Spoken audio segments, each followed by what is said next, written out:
Have you ever felt a heaviness in your chest you couldn't explain? A weight dragging you down while the world moves on, like nothing happened? That feeling has a name: depression. But what is depression, really? A chemical imbalance, a spiritual battle, or perhaps a philosophical challenge we've been facing for thousands of years? Today, we explore what the greatest minds in history believed about depression and how their timeless wisdom could still save lives today.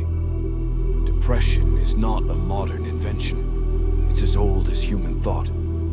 Ancient philosophers didn't call it depression, but they spoke of deep sorrow, of despair, of the feeling that life had lost meaning. The Stoics, the Buddhists, the Existentialists, they all tried to understand this shadow inside us.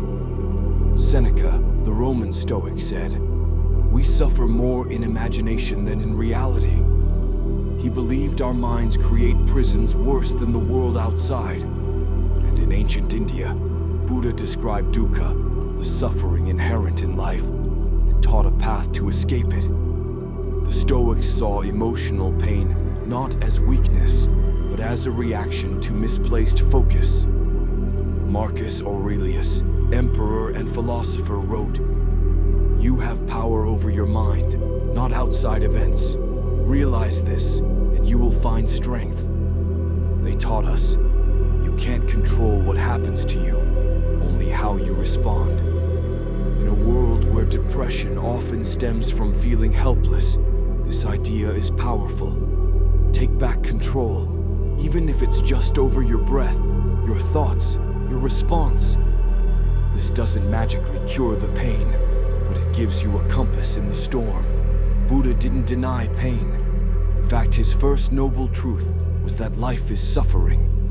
But he taught that suffering is caused by attachment to things, people, outcomes, even identity, and that by letting go, truly letting go, we can find peace. Meditation, mindfulness, and compassion are not trendy fixes. They are ancient tools, tested over centuries. Buddha taught us, you, yourself, as much as anybody in the entire universe, deserve your love and affection. It's hard to believe when you're depressed, but it's also the first step to healing.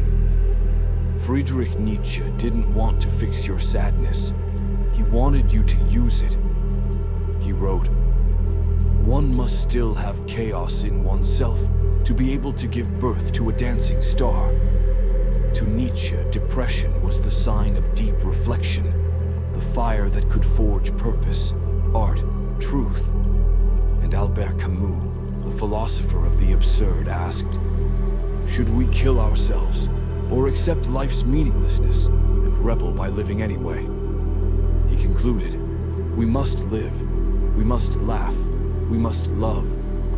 Even if nothing makes sense, we can make our own meaning. Depression is real, it hurts. But through the lens of philosophy, we see it differently. Not just as a disease to fight, but as a journey, a teacher, a force that can lead us to deeper wisdom, compassion, and strength.